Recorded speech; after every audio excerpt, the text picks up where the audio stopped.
Tenemos al frente, o nos ha tocado para esta semana, el texto de Kant sobre la respuesta a la pregunta ¿qué es la ilustración? Imagino que habrán pensado que es un nombre curioso, pero ahorita vamos a ver en qué consiste, por qué el nombre es como es y qué tendría y con qué tiene que ver especialmente, ¿verdad? Ahora, para hoy teníamos varias cosillas que hacer, digamos.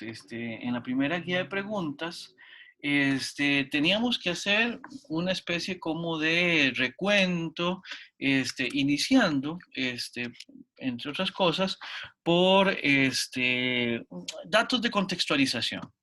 Entonces, vamos a ver, alguien del grupo uno que me quiera ayudar precisamente con la respuesta a la primera pregunta. Las preguntas de contextualización. ¿Quién fue Kant? ¿Cuándo y dónde vivió? Y esto que se relaciona con la modernidad. Entonces, ¿alguien del grupo uno? Yo, profe Giancarlo. Giancarlo. Muchas gracias, Giancarlo.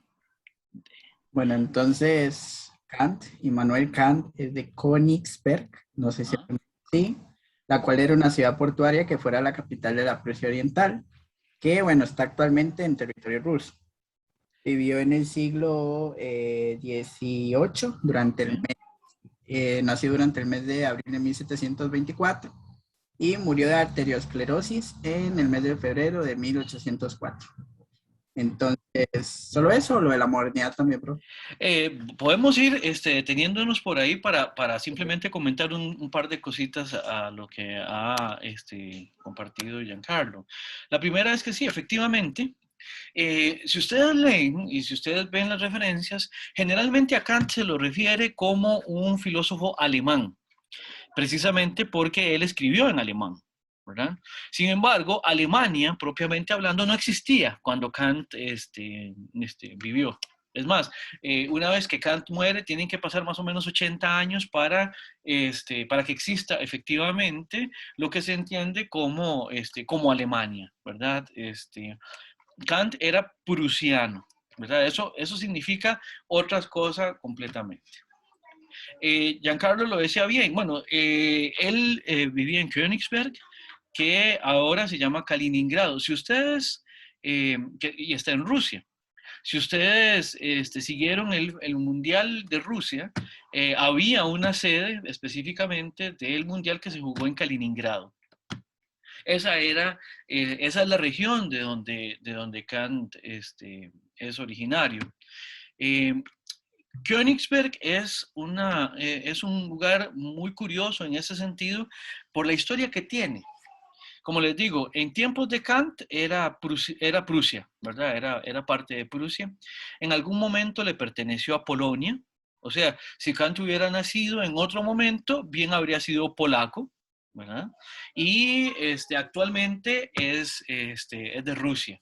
Y sin embargo, a Kant se lo refiere generalmente como un filósofo alemán, lo cual es curioso, bueno, es anacrónico, pero se entiende perfectamente. Y lo que sí podemos decir con toda propiedad es que fue un prusiano, ¿verdad? Hay ciertas cosas de la personalidad de Kant que son curiosas. Como ustedes lo ven, y tal como lo decía Giancarlo, fue un hombre longevo para la época, murió más o menos de unos 80 años, casi un poquito, creo que un poquito más si no me equivoco. Este, y se dice, hay varias leyendas por ahí. Una es, bueno, no, esta no es leyenda, esto parece ser que sí es correcto. Parece ser que Kant nunca salió de Kaliningrado, de Königsberg, de su Königsberg natal. Este, y esto se puede explicar de alguna manera fácil porque al ser un puerto y al ser un puerto importante, básicamente a Kant cualquier cosa que necesitara le llegaba. Los puertos tienen una característica, son lugares muy dinámicos.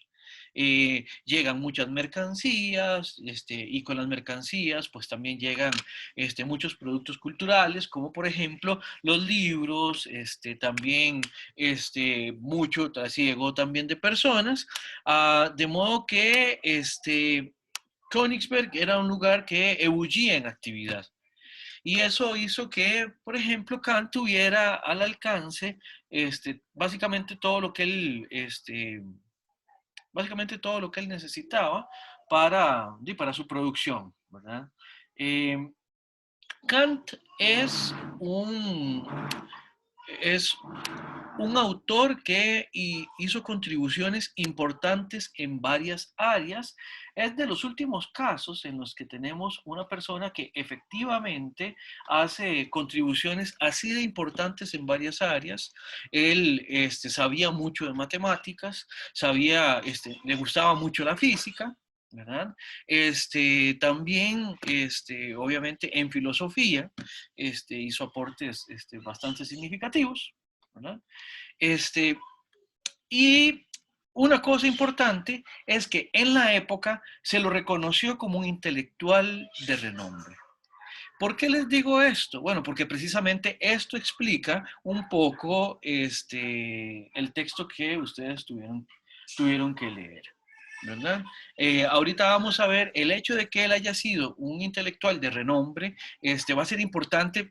Les voy a hacer una pregunta, a ver más o menos cómo se relaciona eso con ustedes, pero más adelante. Otra de las características que podemos ver a propósito de Kant es que era un moderno convencido, por así decirlo. Un moderno incluso ya tardío, ¿verdad? La modernidad es ese periodo, ahora lo vamos a ver con algún grupo, es un periodo histórico que que comprende ciertas épocas, y Kant estaba como muy inscrito en ella, se sentía muy a sus anchas siendo moderno, reconociéndose moderno, y dentro de la modernidad reconociéndose como ilustrado. Entonces, Giancarlo, tal vez si me ayudas ahorita entonces con lo de la modernidad. Bueno, entonces la modernidad está desarrollada aproximadamente entre el descubrimiento de América y hasta la Revolución Francesa, que durante es donde se aboga por el uso de la razón y la lógica sobre lo que no se podía comprobar. Entonces, en esta época la humanidad lo que buscaba era como liberarse del oscurantismo, que restringía la libertad de los individuos. La libertad, vean que eso está como muy en boga para la Revolución Francesa. Eso lo vamos a ver ahorita cuando tratemos de entender entonces la pregunta en función de también lo que está proponiendo Kant, ¿verdad? Ahora, veamos una cosa a propósito del texto y de qué se trata. La pregunta ¿qué es la ilustración? Es una pregunta de época. ¿Qué quiere decir esto? Vamos a ver. Si yo les dijera a ustedes, piensen en este momento, ¿verdad? En agosto de este siglo XXI. Algo como, no sé, como movimiento que nos explique. No sé, podemos pensarlo en el ámbito nacional o podemos pensarlo en el ámbito mundial. ¿Qué sería, digamos, eso, a ese punto importante, ese acontecimiento, esa circunstancia importante que a ustedes les parece que con la que nosotros podríamos identificarnos y decir, bueno, nuestra sociedad se caracteriza por ser una sociedad que pone en mayor importancia este elemento? Si yo les hiciera a ustedes esta pregunta, o si alguien les hiciera a ustedes esta pregunta, ¿a ustedes qué se les ocurriría? Me gustaría saber si alguien tiene una opinión a propósito de esto. ¿Qué sería algún elemento de nuestra época que la caracteriza a la época y que por lo tanto también afecta la manera en que nosotros somos? Escucho. Las redes sociales. Somos la época de las redes sociales. ¿Alguien más? Yo creo que es mucho lo de la libertad de pensamiento y mucho el individualismo como de cada persona, que sí empezó como en esa época de la Ilustración. Perdón, ¿cuál era tu nombre? Cristina. Cristina, claro. A ver, Cristina, entonces, de alguna manera, vos sentirías que somos como una continuidad de la Ilustración en ese sentido. Sí, o sea, es que muchas cosas en las que basamos nuestra sociedad hoy en día nacieron como en esa época de este tipo, sí, como la búsqueda de la felicidad individual y ese tipo de cosas, no sé. Ok, perfecto. Muchas gracias, Cristina. Algo más, o sea, alguien más que me diga, si ustedes tienen que pensar la época así, en pocas palabras, en una explicación muy rápida, ¿qué me dicen? El consumismo también. Consumismo. Somos la edad, una época de consumismo. Ven que, no sé, de alguna manera se pueden vincular, ¿verdad? Libertad, individualismo, decía Cristina, redes sociales, decía alguien más anteriormente, y consumismo nos dicen ahora, ¿verdad? Eh, Vean que es algo así, algo como esta pregunta es lo que está pasando alrededor del texto de la contestación a la pregunta ¿qué es la ilustración? En 1783, en el Berlinische Monatshefte, surge esta pregunta que le hacen a ciertos personajes de la época. Uno de ellos es Kant. Como yo les decía, esto es como un reconocimiento precisamente al tipo de intelectual que es Kant. A Kant se lo reconoce como un filósofo importante en su época. Nada más imagínense si nosotros quisiéramos en este momento escuchar las voces de personalidades importantes en Costa Rica o en el mundo, ¿a quiénes les preguntaríamos? ¿A quiénes invitaríamos a responder eso en la actualidad? Aquí en Costa Rica, ¿quiénes participarían? No sé, en tratar de esbozar una pregunta que resuma como una interpretación global la época en la que nosotros estamos. O sea, ya me imagino yo, no sé, ni siquiera a dónde tendríamos que publicar las respuestas, en CR Hoy, ¿ya? Lo discutirían en Buen Día, en Giros, ¿no? Lo publicaría La Nación, ¿ya? ¿Y a quiénes le preguntarían? ¿Cuáles personalidades, por ejemplo, en Costa Rica, saldrían a responder a propósito de qué es esta época? Le preguntaríamos a quiénes, algún político, algún líder religioso, a alguna líder, qué sé yo, de algún movimiento social, por ejemplo, de las invisibles, por ejemplo. Vean que ahorita hay mucha gente que llama a la reflexión en muchos ámbitos. Hace poco hubo una marcha, digamos, para levantar conciencia a propósito de los femicidios en Costa Rica. Por allá otros están tratando de levantar la voz para que hagamos conciencia a propósito de la importancia de seguir conservando el ambiente. Por allá hay presiones en los ámbitos políticos para ver si nos metemos de lleno a proteger el ambiente o si le damos más libertad a cierto tipo de pesca. ¿Ya?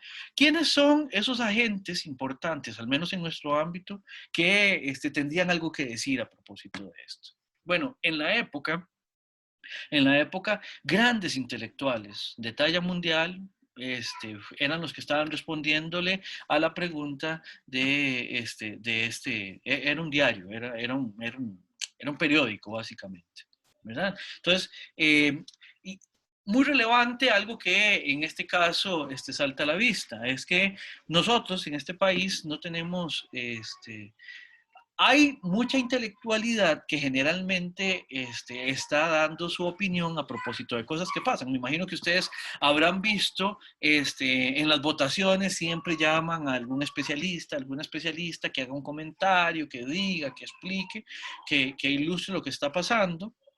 Eh, Cuando hay algún debate político, la misma cosa, ¿verdad? Generalmente muchas, muchos profesionales, digamos, que se dedican a dar opiniones más o menos técnicas, más o menos informadas de lo que está pasando. La pregunta es, ¿quiénes serían personajes de referencia para nuestro ámbito, para nosotras, para nosotros, en relación con este tipo de preguntas hoy en día? En el caso de Kant, lo que se le pregunta es, ¿qué es la ilustración? ¿verdad? ¿Qué es la ilustración? Vean que es una época, además, que es muy consciente de sí misma, ¿verdad? O sea, en ese momento ellos sabían que un movimiento intelectual tan importante como la ilustración era importante para Europa, para Prusia en ese caso, para la comunidad intelectual y para la comunidad en general, y por eso es que hacen este tipo de preguntas, ¿verdad? Eso es sumamente importante, sumamente importante. Ahora, tal vez alguien del grupo 2 me ayuda en relación con la pregunta de cómo define Kant ilustración, que es parte de la respuesta. ¿Cómo la define Kant? ¿Grupo 2? Em, bueno, Kant define la ilustración como un proceso en el que la persona va haciendo como cada vez más uso público de su propio entendimiento, de su propia razón, ¿verdad? Y empieza como a ser libre en su manera de pensar sin importar como a dónde está, con quién está. Entonces lo hace como de manera pública. Kant eh, dice como que la minoría de edad o sea, lo dice como en un nivel mental, no en un nivel físico. Entonces, lo describe como el estado en el que está gente que no ha logrado como desarrollar esa parte de sí mismo, ¿verdad? Del uso libre del razonamiento. Entonces, que sí, que la ilustración es como pasar a ser mayor de edad en ese sentido. Y que mucha gente no lo hace porque es mucho más cómodo estar en la minoría de edad, ¿verdad? Sin ser libre en esa parte. Ok, muy bien. Hay de hecho una definición puntual, aquí yo se las traje, la pueden encontrar ahí en los márgenes del libro, aparecen unos numeritos, a donde está esta referencia acá, octavo 35, ustedes van a poder ver precisamente esta definición de la ilustración. La ilustración es para Kant el abandono por parte del hombre, bueno, él lo dice así, un poco inclusivamente, es el abandono por parte del hombre de una minoría de edad cuyo responsable es él mismo, ¿verdad? Entonces, la ilustración está en función de ese abandono. Entre más ilustrada se encuentre la persona, entre más ilustración haya, menos menores de edad vamos a tener. Entonces, Cristina lo ha dicho bien, Cristina nos ha mencionado, precisamente que esto de la ilustración está en función del abandono de una minoría de edad que tiene que ver con el uso del propio entendimiento. Entonces, en relación con esto también hay una pregunta que el grupo 3 tenía que responder. Entonces, también le voy a dar la palabra en este momento al grupo 3 a propósito de la explicación de la metáfora de la minoría de edad. Eh, buenas tardes, profe. Vengo Hola, hola. del parte del grupo 3. Perfecto, gracias. Bueno, la pregunta de nuestro grupo era qué se entiende a partir del texto cuando Kant utiliza la metáfora de minoría, como acaban de explicar. ¿Es la inhabilidad o el no poder pensar por uno mismo o actuar por uno mismo? Y además, ¿por qué se relaciona Kant la idea de minoría con la de culpabilidad? Bueno, ya como tal se respondía la primera pregunta, la de minoría, nada más que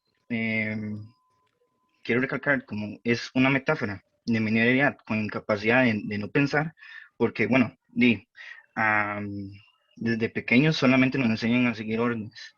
Como tal, hay pocas o, digamos, durante mi vida he visto relativamente pocas personas que se piensan a pensar por qué hacemos esto, ¿verdad? Bueno, menores de edad que se cuestionan el, el porqué de las cosas. No intentan tal vez buscar un porqué, sino cómo hacerlo y cuándo, ¿verdad? Por así decirlo. Es decir, la minería representa la facilidad de que tienen esas personas, ya que alguien más piensa por ellos mismos y nada más siguen órdenes como si fueran personas que no cumplen la mayoría de edad. Y bueno, ¿por qué relaciona Kant la idea de minoría de edad con la culpabilidad? Bueno, como tal es por esa misma razón, digamos, uno puede relacionar la culpabilidad ya que somos nosotros mismos los que creemos que si estamos fuera del lugar, si pensamos un poco fuera de la caja, bueno, tal vez no todos, pero puede llegar a hacer eso, sentimos que podemos.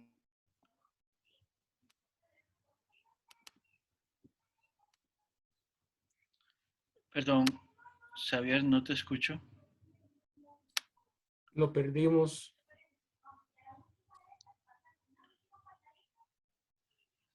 Sí, ¿no? Y no está silenciado. Bueno, ¿alguien más del grupo 3? Mientras Xavier se reincorpora.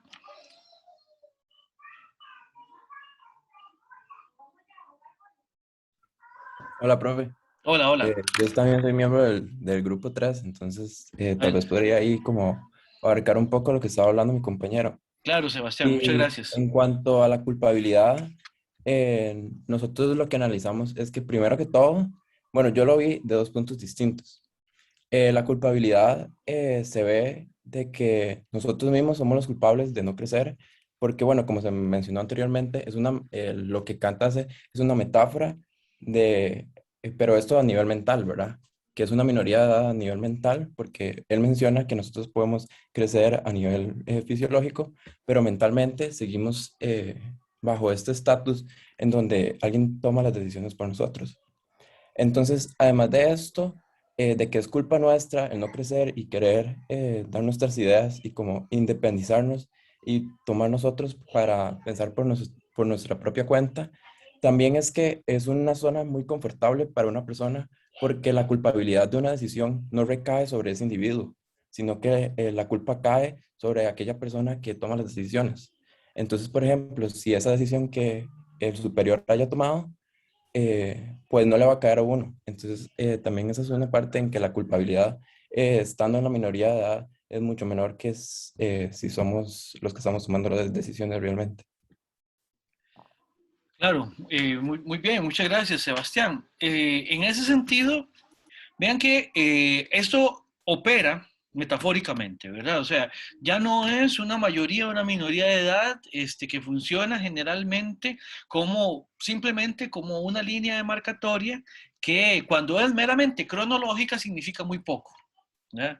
Por ejemplo, la minoría de edad en Costa Rica se pierde en el momento mismo en el que uno cumple los 18 años. A partir de tener 18 años, a partir de tener una cédula, por ejemplo, o por lo menos el derecho a tener la cédula de identidad, ya a uno se lo trata de una manera distinta. Uno es cualitativamente otra cosa por ejemplo, en este caso, por ejemplo, para el Estado, desde el punto de vista administrativo. Uno es también otra cosa también en relación con la capacidad que tiene y la posibilidad que tiene de responder por sus propios actos, ¿verdad? De hecho, yo no sé si todavía en los documentos oficiales de las escuelas o los colegios sale una leyenda, no sé, cuando yo estaba en la escuela y en el colegio, recuerdo que siempre me llamó mucho la atención ver que después de que venía el despliegue de las notas que uno se había ganado en un periodo determinado, un trimestre o el periodo que fuera, venían ciertas partes a donde firmaba la maestra y también donde decía la firma del padre de familia o encargado. ¿Por qué? Porque precisamente institucionalmente un niño o un adolescente de escuela o colegio respectivamente no tienen la capacidad en nuestro entorno, digamos, en nuestro estado, en nuestra manera de organizarnos, también tiene mucho de político obviamente, un niño no tiene la potestad de hablar por sí mismo.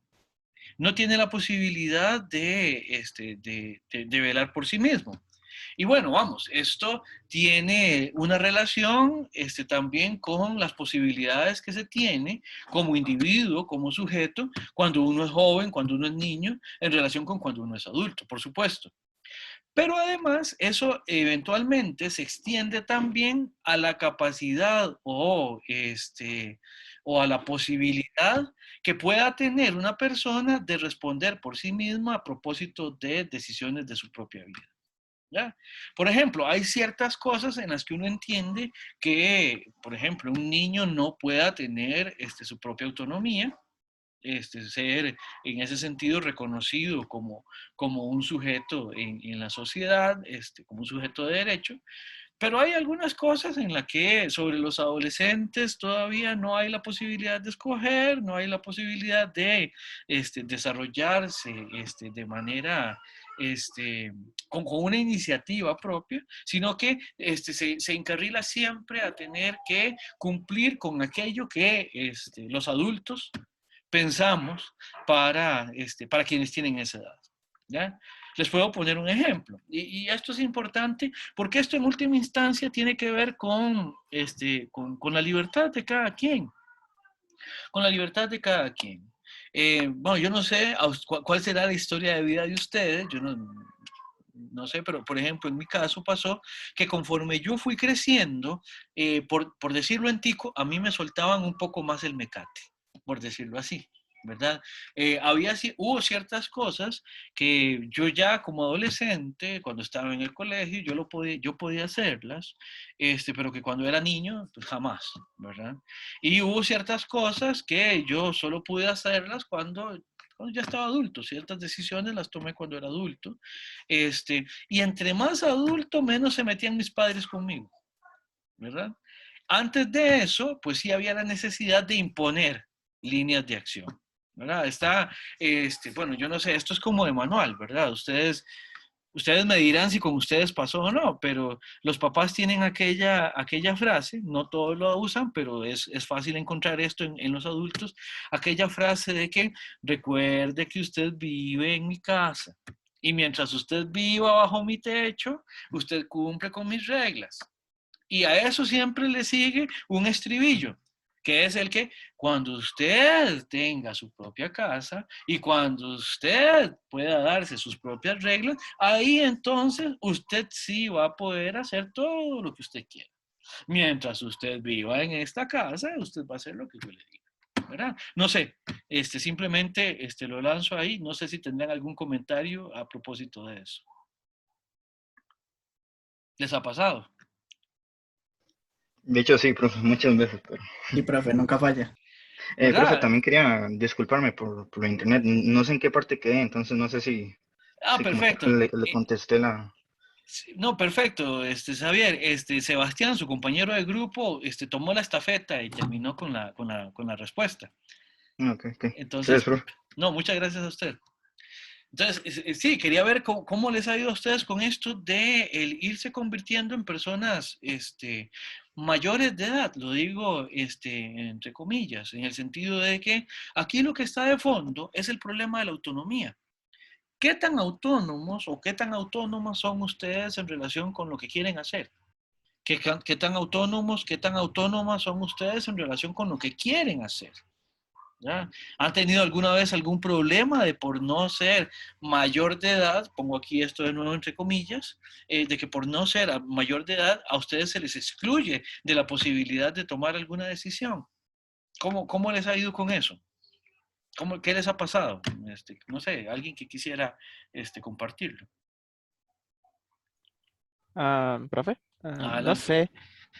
Siento yo que yo siempre le agradecí a mi mamá porque a mí siempre me ha dejado tener un poco de opinión, digamos, dentro de las decisiones del hogar. Y creo que una de las, ¿cómo se llama? De los casos más importantes aquí en mi casa fue cuando, como habían problemillas en la familia, yo dije como, bueno, yo voy a tomar las riendas y tuve que hablar con todos mis tíos y tuve que hacer un desmadre y me traje a mi abuela a mi casa. Y entonces Bueno, eso me dio a mí, creo que un poquito de opinión dentro, fue como la demostración de que tengo un poco de opinión aquí en el hogar. ¿Y ya? claro. Bueno, en ese sentido, Rachid, cosas como estas son de alguna manera lo que lo sitúan a uno dentro de un lugar de autonomía. Vamos a ver, si uno no está, vamos a ver, pasa que si uno no está enfrentado a una situación de esta índole, muy probablemente uno no ejerza ese posicionarse también como un agente de toma de decisión. Y muchas veces pasa que las circunstancias lo llevan a uno a no tener que tomar decisiones importantes y por lo tanto a esperar que quienes están alrededor de uno pues toman esas decisiones por uno. No sé, ¿alguien más? ¿Alguna situación parecida o similar en relación con esto? Gerald. La compañera Nicole estaba primero, mejor que hable. Perdón. Adelante, Nicole. Es que, como les digo, como les repito, yo no veo todas las manitas, solo dependiendo de los cuadritos que tenga aquí en el recuadro de la galería, yo lo veo. Pero entonces, adelante, Nicole, por favor.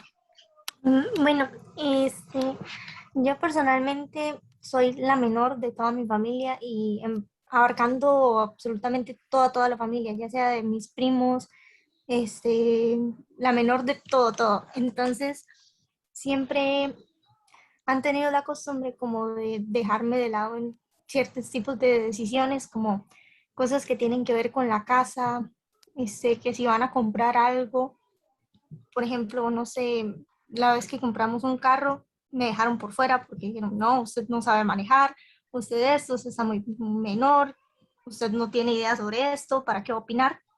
Ese tipo de cosas o, sí, cosas que tienen que ver con la casa, decisiones de ese tipo.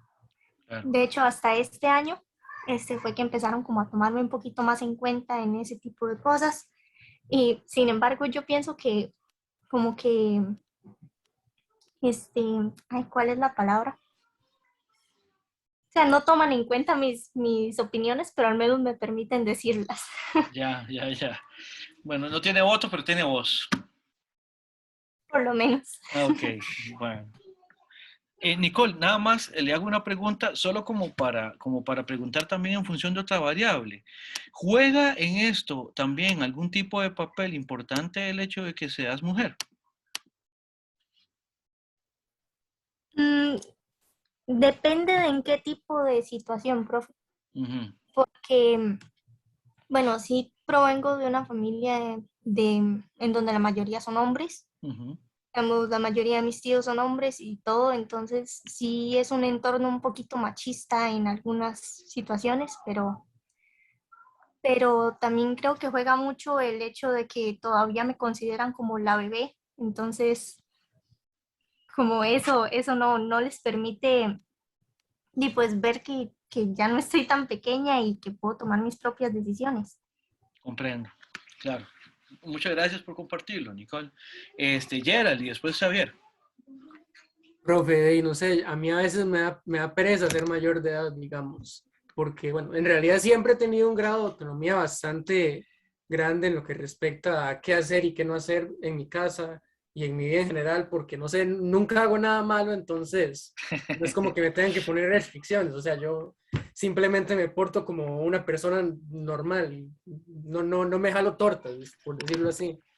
Y no sé, a veces, como le digo, a veces me da pereza ser mayor de edad porque sé que en el eventual caso de que sí me jale una torta, las consecuencias son mías. O por ejemplo, una que es medio graciosa es que si tengo que ir a hacer un trámite, lo tengo que ir a hacer yo al hospital o al banco, es aburridísimo. Pero sí, de hecho, nunca he tenido yo problemas con eso en mi casa, siempre toman en cuenta mi opinión, inclusive cuando era menor de edad. Okay. En eso también me imagino que tiene que ver el hecho de que yo soy hijo único. Eso, bueno, obviamente en mi hogar yo soy hijo único, entonces solo somos 3 personas. Y que inclusive en lo más extendido de mi familia, ¿verdad? Mis abuelos, mis primos, todo eso, yo tengo muy poca familia, digamos. Casi no tengo primos, casi no tengo tíos, entonces somos muy poca gente para ponernos a discutir. Comprendo. En ese caso, cada quien está dentro en condiciones que son particulares. Ese es un buen dato también, Gerald. Xavier. En mi caso es casi completamente diferente bueno, opuesto al de Nicole. Yo soy el mayor de toda mi familia prácticamente, bueno, por lo menos de hasta familia de segundo grado, es decir, Ajá. primos y tíos y demás. De hecho, también me tomo como cualquier menor que tiene menos poder la palabra, ¿verdad? Sin embargo, como mayor, ya, pero por convicción propia, he tenido como esa automisión para poder mostrar de que mi palabra sí vale, ¿verdad? Y también de que no solamente valga porque quiero una ¿cómo se llama? Palabra en alguna decisión, sino como para que mis tíos, abuelos y padres tengan como una base en que apoyarse también. Claro, claro. Muchas gracias, Xavier. Eh, Aquí hay dos puntos que son importantes. Primero, lo que significa eso de ser menor de edad como una incapacidad, ¿verdad? Obviamente, ya solo con esto es evidente que se está tratando de una metáfora. O sea, no se trata de simplemente algo que se solventa con tener más o menos años, sino que tiene que ver con la capacidad de utilizar el propio entendimiento, dice Kant.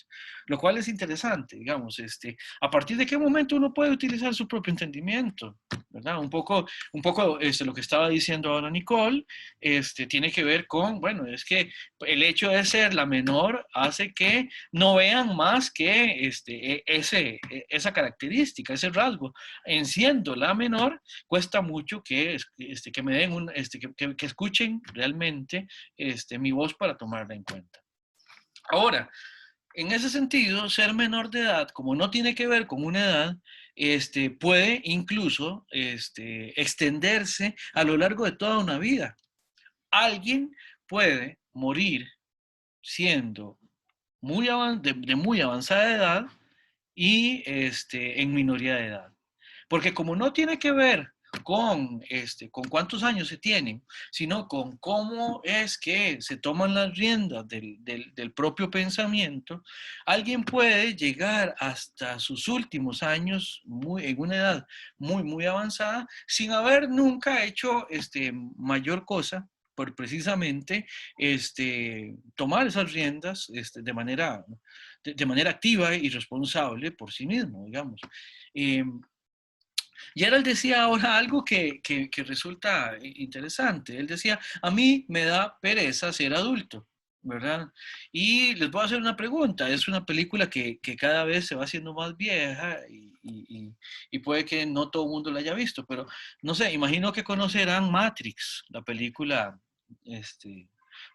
esta donde sale Keanu Reeves, y una película de 20 Sí, años. profe. Sí la conocen, ¿verdad? El personaje traidor de esa película, este tal Cypher, ¿verdad? Una de las cosas que quiere hacer es que lo vuelvan a meter, o sea, él traiciona a todos los que están ahí, los que andan con Neo y todos los que están combatiendo a los agentes. Lo que le pide a la gente a cambio de la información que le está pasando es que quiere que lo vuelvan a conectar a la Matrix. ¿Por qué? Porque ya está harto de saber que la vida real es tan difícil, es tan dura, es tan fea, ¿verdad? De alguna manera, quedarse en la minoría de edad tiene que ver con ese no querer desconectarse de la matriz. Gerald, si me lo permitís, voy a seguir utilizando tu respuesta. Es muchísimo más cómodo para uno que a uno le sigan haciendo los trámites, como decía Gerald, que a tener que uno hacer sus propios trámites, ¿verdad? Ahora, eso en política y en ética tiene en última instancia algunas consecuencias. Una de ellas es que, como veíamos la vez pasada, en la definición de política, en la oferta de definición de política que estamos haciendo en el curso, la política tiene que ver con cómo es que administramos nosotros las relaciones las relaciones de los individuos que hay en un grupo determinado, ¿verdad? Partiendo de esa definición, el asunto es que las relaciones se llevan a cabo, ¿verdad? Y en la medida en que uno ceda la agencia en sus decisiones, en la medida en que uno ceda su capacidad de tomar decisiones activas, en esa misma medida uno está comprometiendo su propia autonomía. ¿En qué sentido? En que hay un dicho que es muy, muy característico, que es que en política no hay lugares vacíos. ¿Por qué? Porque, como les decía, siempre ahí donde hay algún tipo de relación social, algún tipo de relación entre personas, entre individuos, entre sujetos, como lo queramos ver, eso lo vamos a ir refinando a lo largo del semestre, siempre que hay algún tipo de relacionabilidad entre seres humanos, hay también relaciones de poder. Y si los seres humanos no se preocupan y no toman acciones activas en relación con cómo son las relaciones en las que intervienen, ¿verdad?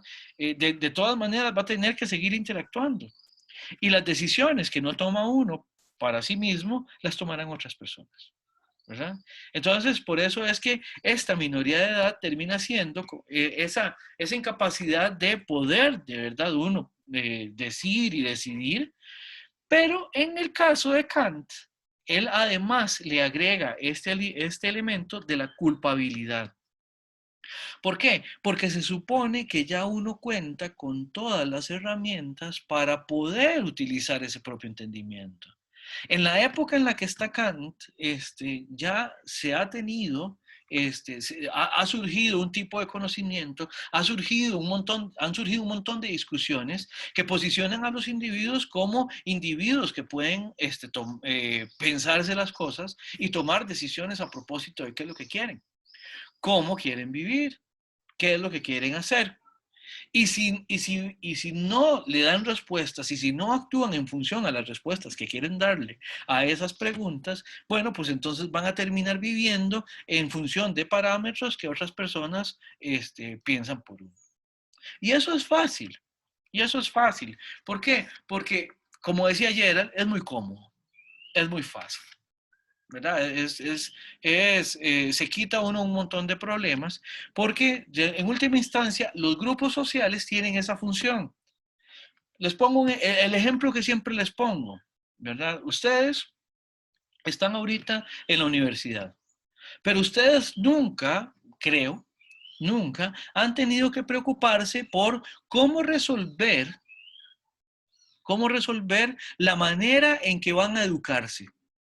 Ustedes fueron a la escuela, fueron al colegio y ahora están en la universidad. Pero muy probablemente ustedes nunca se han cuestionado por qué la escuela es como es, por qué el colegio es como es, o por lo menos no en el sentido de que no es que ustedes tengan que resolver eso para que tan siquiera exista una escuela, un colegio o una universidad. Hay una oferta que ya está ahí y que ustedes reciben de alguna manera por la época en la que les tocó nacer. Ustedes llegan a la universidad, bueno, pues ahí está la universidad. Cuando ustedes nacieron había universidad y la universidad los recibe, etcétera, etcétera. O sea, ustedes no se preocuparon no tuvieron que resolver cómo hacemos para capacitarnos como profesionales en el grupo social en el que estamos. De alguna manera, la sociedad ya les tenía ahí una respuesta. Y para uno es muy fácil simplemente decir, bueno, ya yo pasé por la escuela, ya pasé por el colegio, ahora lo que me toca es ir a la universidad. Y esa es una buena pregunta. ¿Por qué están ustedes en la universidad? ¿Por qué están estudiando una carrera? Las respuestas más habituales a esa pregunta es, bueno, porque necesito una profesión para trabajar. Es así. ¿Ustedes por qué están en la universidad? ¿Están aquí porque ya les tocaba? ¿Están aquí porque era el paso que seguía después de ir al colegio? ¿Por qué están en la universidad? Sí, pero por eso. Por eso. Es bonito de todas formas. Ah, bueno, ya por lo menos es algo más. Está en la universidad porque le gusta. Las demás personas, ¿por qué están en la universidad? ¿Y por qué están en la carrera en que están? Porque tiene buenas oportunidades laborales y porque es de un área que me llama la atención. Es el área que más me llamaba la atención. Bien, ahí hay una respuesta. ¿Alguna otra?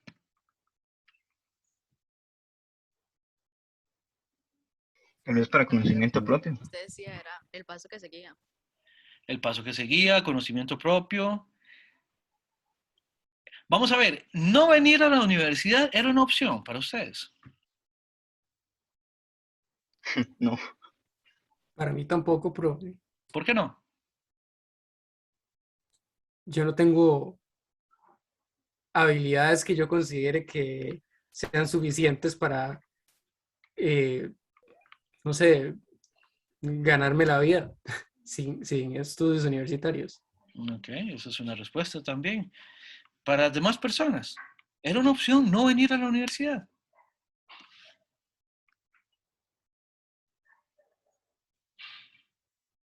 ¿Se lo pensaron alguna vez? No. Es que, o sea, sí sería sí fue una opción, pero nunca una real, digamos, no una que considerara lo suficiente, pero eso no significa que no fuera una opción que estuviera como ahí. Claro. Y estudiar lo que estudian también es... ¿Por qué estudian lo que estudian? Haber estudiado otra cosa habría sido una opción. Profe, sí, en mi caso sí hubiera sido una opción, digamos, solo que yo después de reflexionar acerca del tema, no sé, como por 2 años, en serio, como por 2 años, y llegué a la conclusión de que tomando en cuenta todos los factores, lo mío era economía. ¿Ok? ¿Está bien? ¿Alguien más? La verdad es que yo aún pienso, digamos, tengo una mentalidad como que cada década estudiar algo nuevo. No es como para conseguir algo para mi currículum, algo así. Eso está para mí extra. Si no, lo básico es como la pregunta que di la vez pasada, por conocimiento propio. Porque de Ok. hecho, unas cosas que más me gustan es como tener un jardín, ¿verdad? Un jardín propio. Entonces yo quiero estudiar, aunque sea un técnico de botánica, para poder decir que yo por lo menos tengo un jardín bien cuidado con los conocimientos de Dios. Ok. O en el caso de la carrera en la que estoy, como civil, para construir mi propia casa, aparte de estudiar en eso, ¿verdad? Ok. Está bien, sir. Muy bien. ¿Quién más? ¿Alguien más? Profe, yo en mi caso estoy estudiando 2 carreras, ¿verdad? Entonces, o sea, primero yo había decidido por una, por la que estoy estudiando ahora, pero me parece que a mí me interesan tantas cosas diferentes que no se podía englobar en una sola carrera. Entonces, no sé, yo siento que, o sea, o sea, por lo menos para mí, siempre está la oportunidad como de meterme en más cosas para seguir como aprendiendo de diferentes áreas. Ok. Y Valerie, ¿cuáles son tus dos carreras? Yo estoy estudiando, bueno, aquí ingeniería química Ajá. y en Veritas estoy estudiando diseño de productos. Diseño de productos. Ujú. Interesante. Interesante. Muy bien, Valerie. Y bueno, ¿a cuál entraste primero o entraste a las dos al mismo tiempo? Yo primero me metí a la otra U. Ujú. Ok. Ah, muy bien. Muy bien.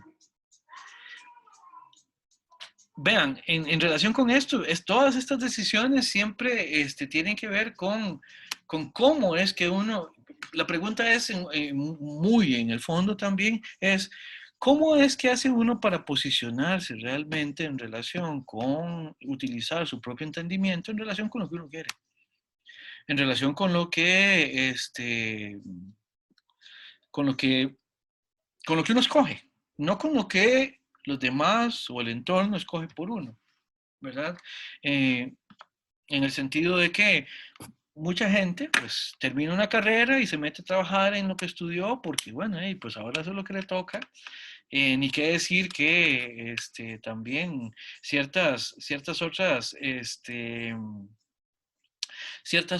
decisiones, por ejemplo, hacer o no una familia, ser o no padres, no sé, tantas decisiones, tienen muchas presiones, digamos por así decirlo, en el sentido de que de alguna manera el grupo social en el que nosotros estamos ya nos presentan ciertas respuestas, por así decirlo, prediseñadas a propósito de lo que uno puede ir haciendo a lo largo de su vida en relación con estas decisiones.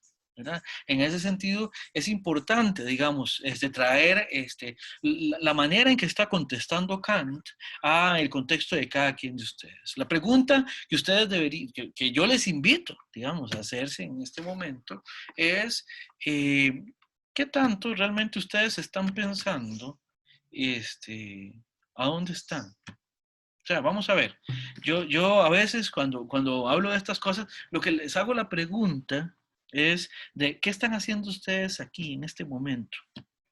¿Qué hacen aquí? ¿Por qué están aquí? ¿Por qué me están escuchando? ¿Ya? ¿Por qué tengo en este momento a 38 personas conectadas en una sesión de Zoom escuchándome o eventualmente revisando la grabación? No sé, no importa. ¿Ya? ¿Por qué hay 38 personas que me están escuchando en este momento? ¿Qué están haciendo ustedes aquí? ¿Por qué? ¿Por qué están aquí? ¿Por qué matricularon este curso? ¿Por qué entraron a la universidad? ¿Por qué están dentro de la relación que están, digamos? ¿Y por qué están en sus relaciones de la manera en que están? ¿Por qué son, no sé, los hijos, las hijas que son? ¿Por qué son hermanos o hermanas de la manera en que son? ¿O sobrinos o sobrinas? ¿O nietos y nietas de la manera en que son? ¿Por qué son el tipo de estudiante que son? ¿Por qué son el tipo de amigos o amigas que son? Etcétera, etcétera. Y en ese sentido tiene que ver con cómo ustedes se piensan, todos esos lugares que son las relaciones que ustedes tienen con otras personas, a partir de lo que ustedes quieren para esa relación, para ese lugar. ¿Cómo es que ustedes a eso también le dan sentido? ¿Verdad? Y eso es una pregunta que les invito a hacerse, y es una pregunta importante desde los temas del curso. Desde el punto de vista político, porque de alguna manera tendría que ser una pregunta que clarificaría el lugar dentro de las relaciones sociales que ustedes, en las que ustedes intervienen, el lugar que ustedes ocupan ahí, ¿por qué se da de esa manera? ¿Y bajo qué criterios? Y desde el punto de vista ético también, pues por supuesto, cómo es que ustedes se definen a partir de ese lugar en el que están y esas relaciones en las que intervienen. Bien, tengo que ya nos pasamos un poquito de los 50 minutos, así que hagamos una pausa de 10 minutos.